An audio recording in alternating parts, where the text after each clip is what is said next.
Ming Feng. Thank you so much for joining us today. This is Ravenry's first speaker series focusing on growth marketers in Asia. We are really excited to launch this series because we've kind of like looked around, the tech market in the world. And I think oftentimes the people who's kind of like leading the thought leadership on growth conversation has not really been very Asia focused. So we want to speak to some of the leading growth marketers in Asia and get their thoughts around how the tech companies in Asia is booming and what are some of the things that has been working as a growth strategy in the region. And we are really excited to have you as one of our first speakers, and because you're also part of Seedly, which is Singapore's easiest to use personal finance app, and also the biggest personal finance community as well, which is amazing. So now, before we start, I want to start by getting you to share a little bit about yourself and maybe tell us a little bit about how you got into Seedly and how you got into the growth career that you're in right now. Okay, first, thanks for having me on board this interview. So a little bit of myself. I actually started as a growth hacker with Seedly quite a while back, but way before that, I'm actually exposed to the personal finance space with dollars and cents, where I was contributing articles and trying to grow it as a business at the start. So you imagine like 5 uni kids who just graduated, got a first job and trying to create this personal finance platform for everyone, because we saw a very distinct gap in terms of the knowledge of the current personal finance space and what Singaporeans know, because personal finance is not being taught in school. So we thought we can try to close out that gap with content. That was then. And then I actually did a bit of growth with some startups.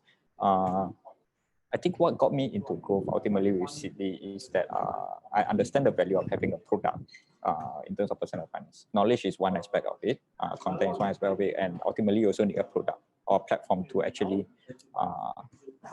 complete your entire user journey in personal finance. Yeah, so that's a little bit about me. So tell us a bit about how long have you been at Seedly, and also maybe a little bit about your team. How big is the current growth team at Seedly? The current team is about 8 people. It comprises of SEO, content writers and content creators, product marketing, and ultimately we have community managers managing the community and the online platform.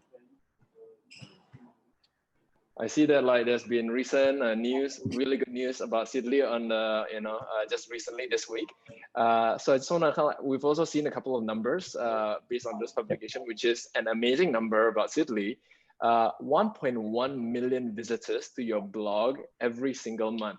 That is incredible, considering Singapore is a relatively small market, right? At max, you can consider 6 million population at one time. But how do you get a sixth of Singapore's population visiting your blog every month? Tell us about that. I think we are still far away. I mean, personal finance is supposed to be everyone, yet we only capture 1/6 of it. And also it's traffic to the blog and also to the platform and even the business pages itself. So it's an entire platform we are getting about 1.1 million. So I think if we can look back at how we started, is that we actually have a really great personal finance management app. And so when you first onboard that as a growth marketer, you try to look at what are some of the verticals that you can try and see what sticks. And if that sticks, you continue to do that more often. We're doing quite a bit of paid marketing then, and despite it being a really good product, we noticed that it needs to be enhanced with personal finance knowledge to continue to make it a really sticky habit for Singaporeans to constantly track their expenses. So which is when we kick off with the content side of things. And then that started to get us a bit of traction over time. And ultimately we noticed that, like I said, personal finance shouldn't be a top-down approach. It should be a ground, which is why we started to look at explore a bit more into communities. Probably at the perfect timing where I think Facebook decided that they need to create this feature in Facebook called Facebook Group. So we start to understand that the world needs the community element. Even the biggest social media platform is now moving towards start to create the Facebook group first for Seedly. And then ultimately, we now have a platform where people can come in, ask a personal finance question, contribute their opinions, and even get their answers. That is amazing. When you told us that story just now, it sounds like it's a very nice, like straight path, towards like, okay, Sidley personal finance app, therefore we need to have a community. Now, I think most growth marketers experience is not so clear cut, right? So can you share with us a little bit like the discovery process in the early days of building this community, right? Like what gave you like the inkling that the community aspect is going to be a big piece of what a big piece of what Seedly is trying to achieve, and also like why is like why in your opinion is like that content like very important for community of like finance enthusiasts in Singapore? Okay, I think for a start, when we look at the space, right, we break it down into what is currently available for Singaporeans when it comes to personal finance, and what's so not so good about it. And we realize that a lot of content is like I say, it's very top down, and it's very it's written in a way that it's very professional, and very different type of tone. And then we realize that actually we can try to lower that barrier, because the easier it is to access to personal finance knowledge, the better. Yeah, but that's when we started generating blog content and everything. But also like halfway through, we realized that how do we involve everyone's knowledge? I know some there are platforms that actually allow you to create content on your own, and then you can spread it on your own to your friends, to your families to read. But then I thought we can do it better, because these are ultimately good content, good experience from people in the personal finance space, and we're like trying to think how we can actually bring all this into one platform where it's an open sharing, healthy, and that there's no like no judgment, and then there's no discrimination in that platform. So we decided to go with the community anchor, and even onboard a community manager just to look at this aspect of it. Obviously, at the beginning when you started this community, like I think, and correct me if I'm wrong, but the main drivers of a lot of this engagement has to be done through you, right? Like through the Seedly team who's generating the content, who's kind of like creating topics to discuss. Like, how is that experience, and how do you find a niche for Seedly? Because the financial kind of like news or education market is not necessarily new. There's already a lot of players out there, right? So how do you find a niche for yourself? I think for a start, at least I think what we notice is that at least a certain generation, I'll call them the millennials and people who are younger, right? They are, unlike our parents, they are a bit more open to personal finance, because they know it's really important. They are the sandwich generation. They know that there is a need to start planning early. Okay, on average, Singaporeans, right, they actually start thinking of retirement at age 37. There was some past data that was done. There is a need to push down that earlier. Correct. So I think when we kick off the whole community by first introducing to our friends, and then we create content around that every day. We notice, we try to observe what people are trying to look out for. So I think there was this one time that somebody brought up the fact that he changed from a usual mobile phone 2-year plan. He changed to a SIM-only plan.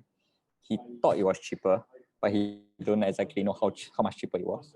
So what we did, we jump on the topic, we did a bit of research, and we realized actually if you do that, you can actually save a few $100s, and then we published it. I think that was the first wave. After that, more and more ideas came about. I think tapping into the community and understanding what people are looking for, and we do the research on their behalf, and then going back into a discussion over and over. It creates an ecosystem where it's a very fun and safe place, yet relatable channel for people to come in and engage. So when that happens, when that stickiness happens, the word of mouth gets out, it will start to also generate more and more community members in the community. Sounds like the key message you're trying to share is to listen to your audience and to the community you want to serve. But at the same time, I kind of like, we are trying to do the same. I think I've seen a lot of companies trying to do the same as well with the community building aspect. It's not easy to listen to kind of like, to kind of like really listen to what truly people want, right? And kind of like, be able to kind of like put some resources into it and, make a bet into it, right? So I think when it comes to developing content as well, it's not as easy as like, oh, someone is talking about SIM card, let's build an entire content around the SIM card, right? So how do you kind of like make those bets? Like, how do you and your team come to the conclusion of like, okay, we're gonna pursue this story. This is an interesting angle that we want to go, and like we're gonna build some interesting content here. How do you make that decision internally in your team? Okay, you can break this down into a few parts. Now that we are just focusing on the content marketing side of things. I think there are certain subtle actions that you take, and people around you understands.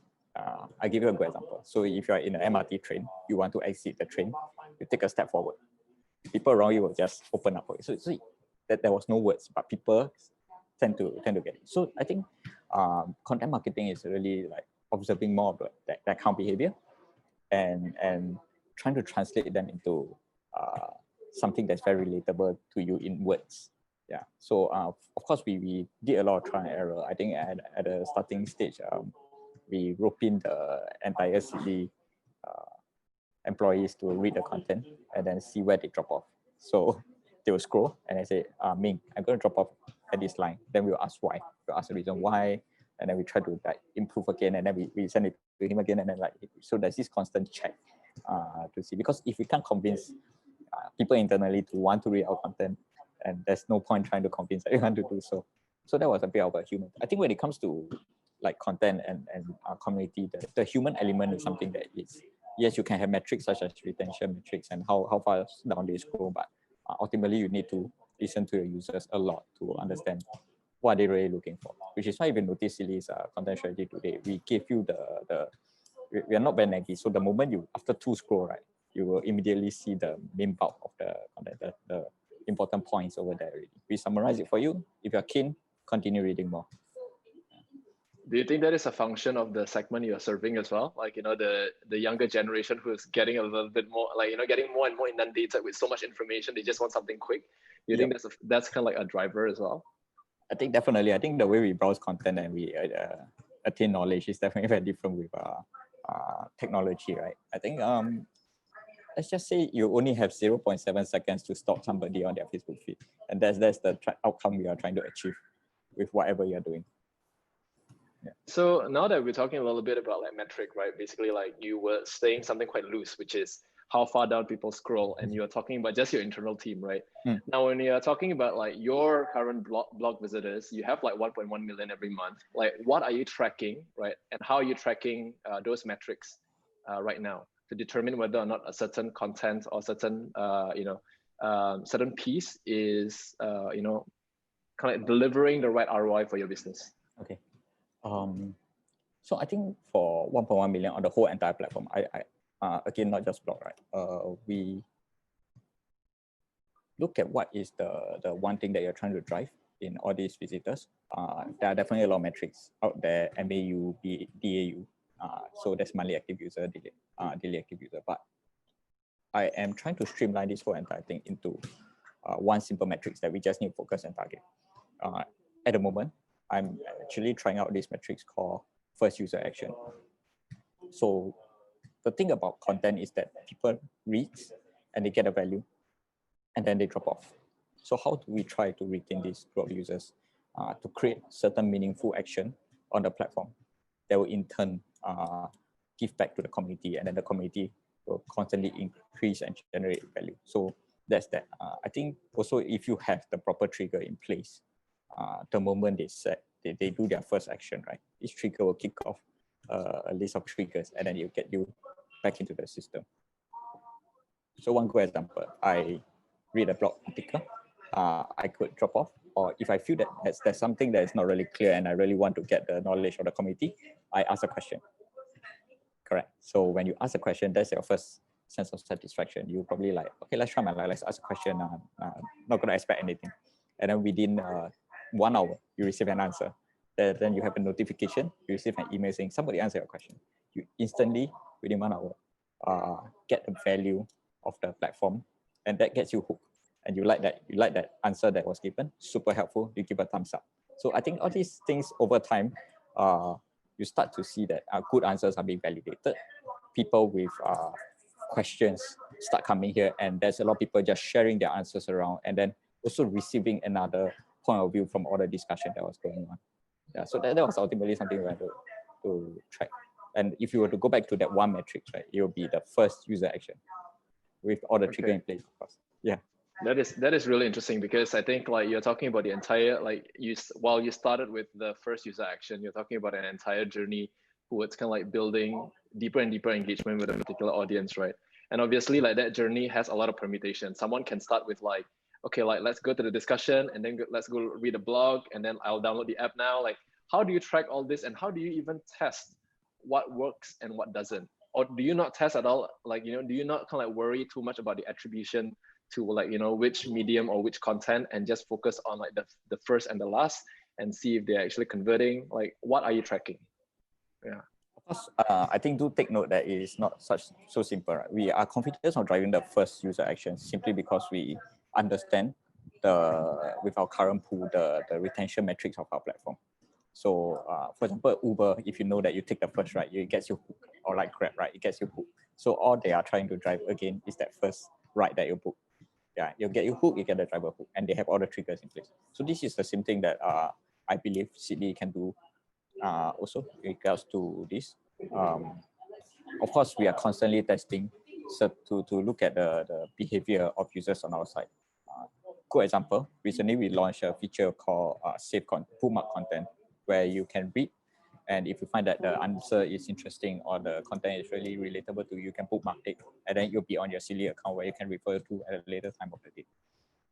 We are currently testing a few types of content to see what users tend to save a bit more, and then I think the result is not very surprising. It's quite expected, where people start to save things like a compilation of deals, a compilation of ETFs. So all these are more technical and content heavy listing tend to get more saved. So that then we know that these are really content that people will constantly come back based on the action that they perform, and how can the editorial team or community team create more value around all these type of content. Interesting. So I think with like growth marketers, right? Oftentimes the role of a growth marketer, you hear them a lot in like a smaller startup, right?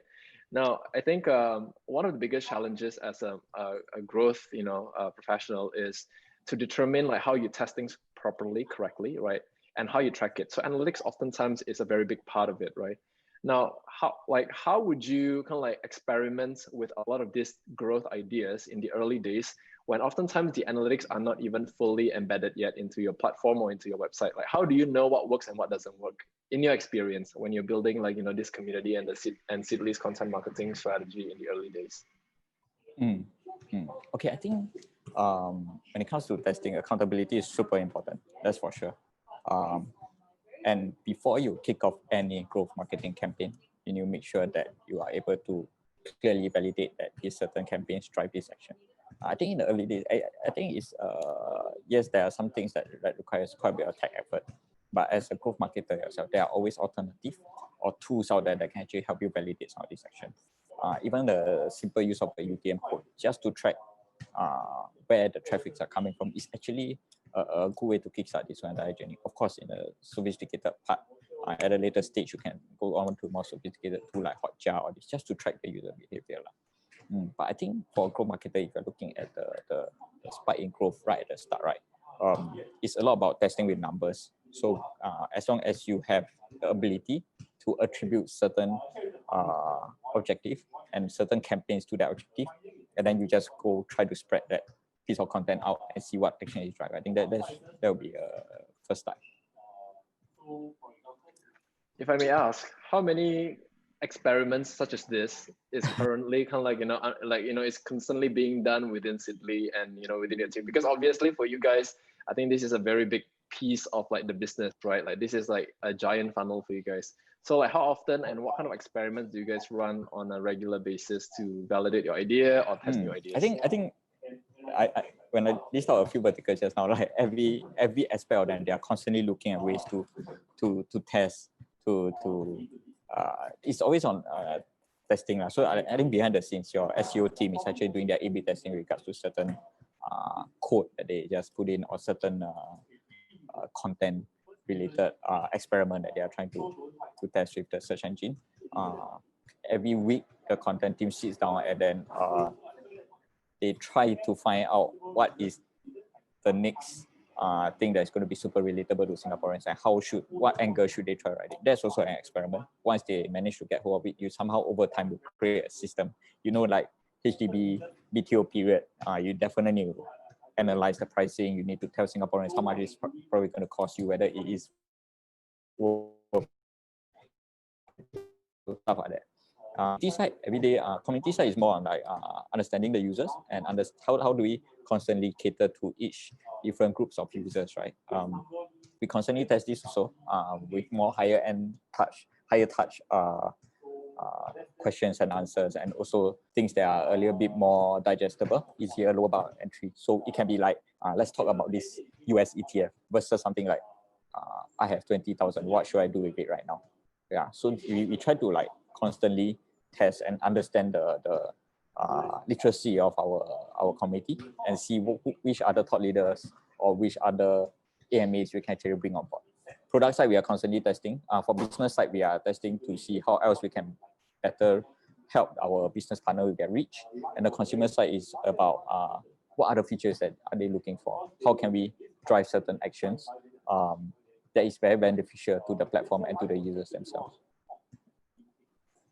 At this point, I think like because the community and the content aspect for you guys is huge, I'm just curious as well. Are you able to put in like in terms of numbers, the proportion of kind of like, I guess, community members or potential clients that actually convert to using your app, which is, I'm assuming right now it's kind of like one of the key goals, right, in the business.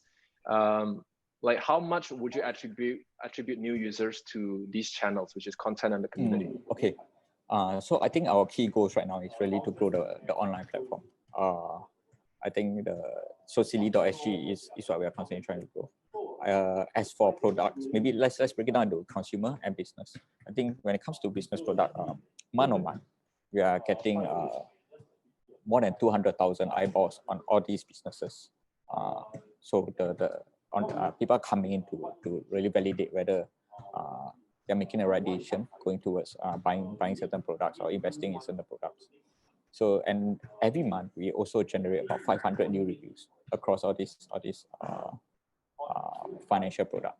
That's for the business side of things. I think consumer side is more about how many people log in, the sign-ups and everything. So I think as of 2 months ago, we have more than 15.5 thousand monthly. So every month, 15,000 members will come in and try to engage in the community, and it's constantly growing. So I think that's something that I think we can constantly try to do better and try to increase that. And also the health of the community is one concern. We try to make sure there's no fake news, there's no like trolls in the community. We try to keep it really clean and healthy for everyone to come here and discuss.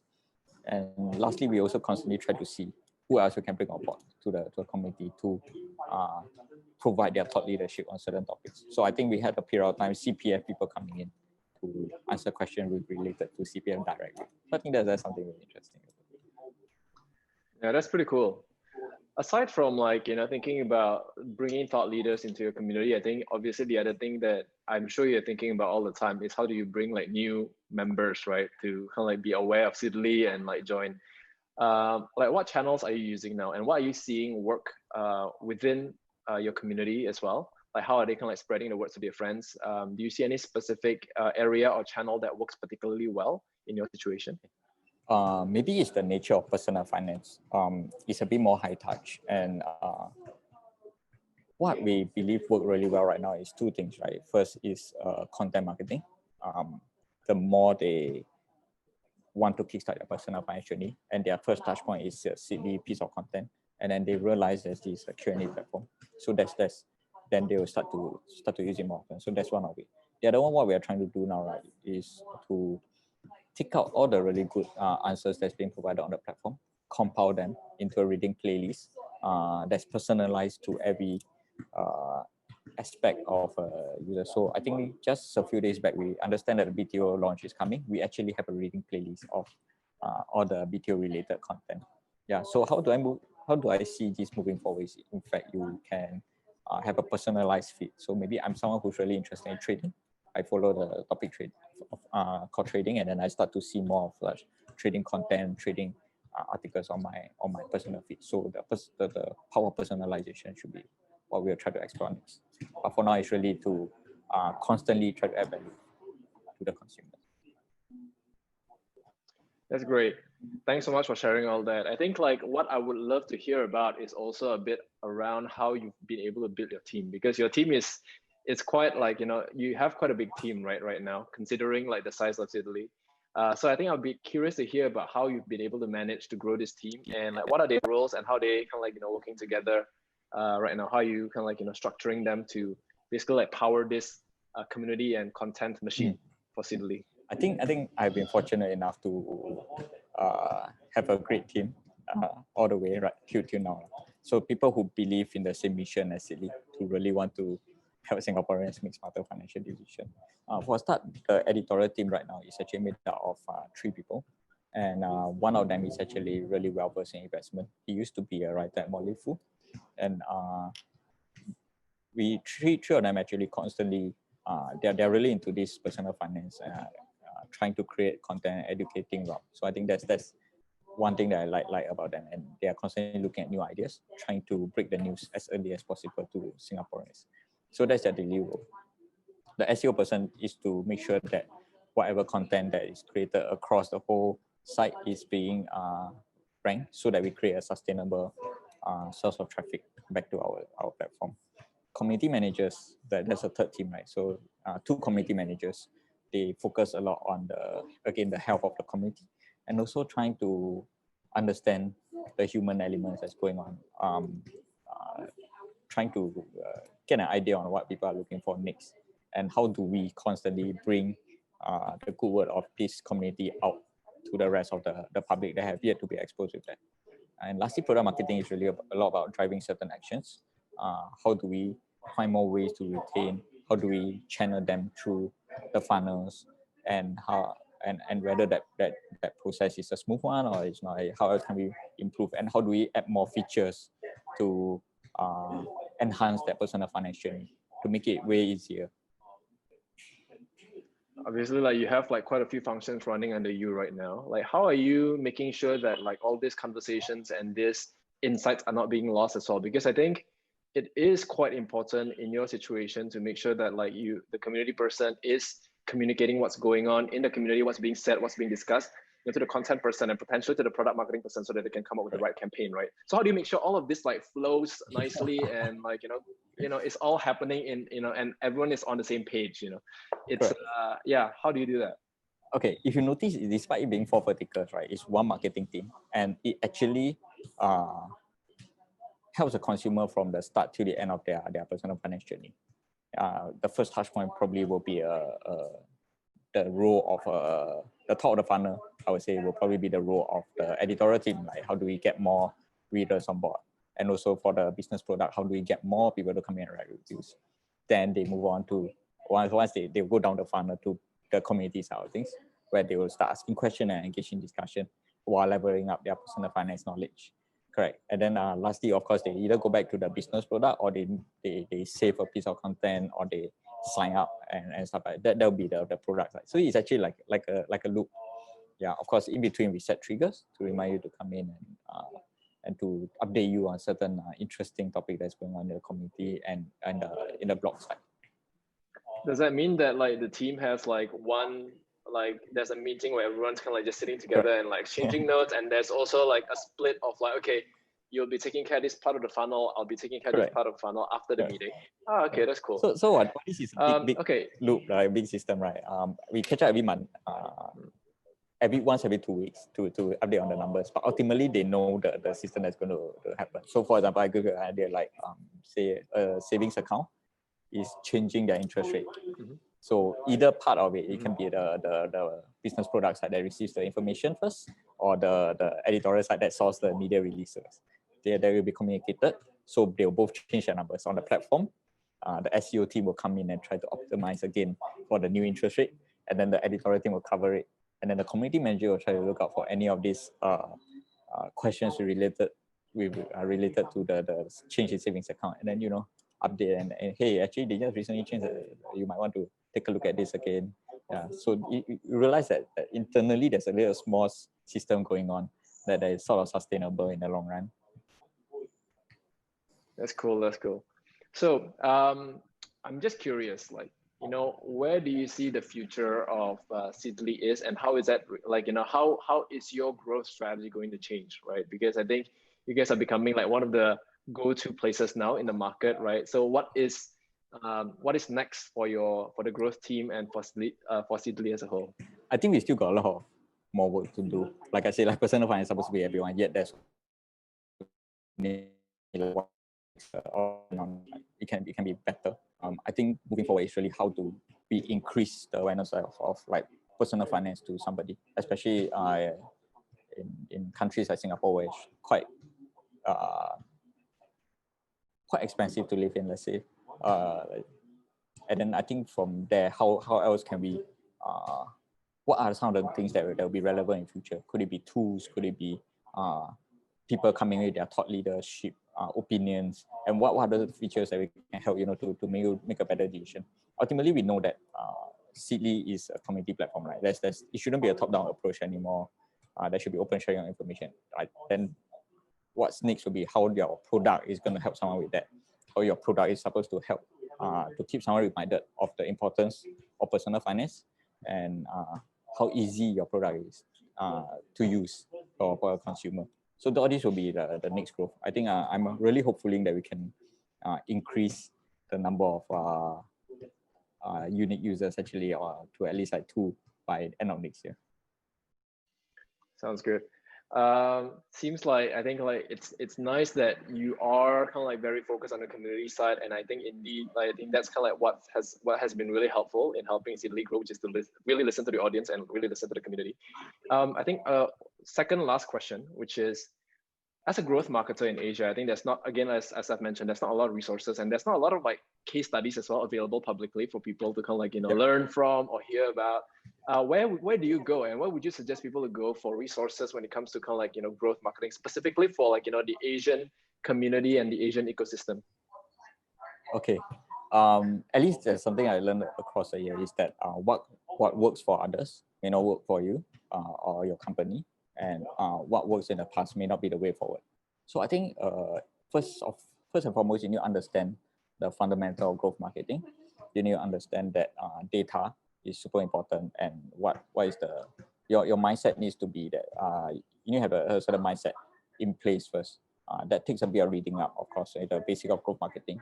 I would suggest maybe you can read up Andrew Chen's blog, the growth hacker for Uber.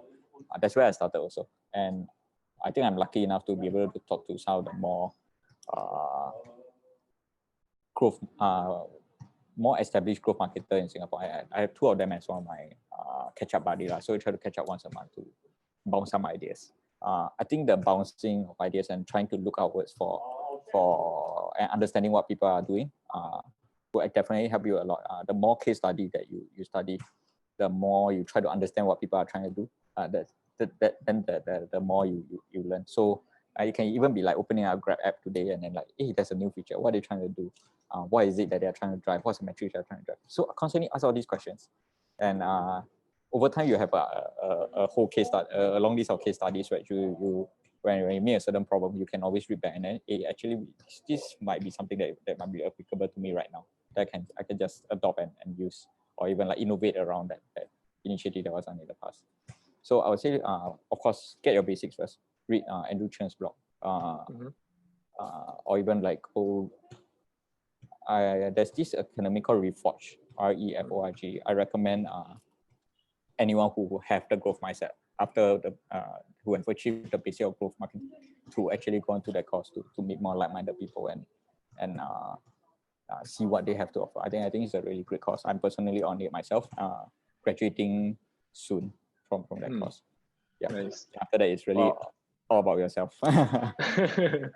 That's great. Thanks for the insights, Ming Feng. So I think like one final question. This is kind of like a bit of a quick fire round. So just tell me the first 2 things that come to your mind. Okay, let's go. Are you ready? Okay. Yep. Okay, cool. So the first one is, what's your favorite growth tool that you use every day? Oh, okay. Actually, I'm a really simple growth marketer. I'm only look at Mixpanel to understand consumers' habit, and also Google Analytics to understand the traffic and the behavior. Nice. Next is, what is the one metric that you care most about right now? right now I'm really trying to drive first meaningful user action on the CD platform. It can be in form of upvote, answers, and asking a question. Okay, cool. How do you find inspiration for growth ideas?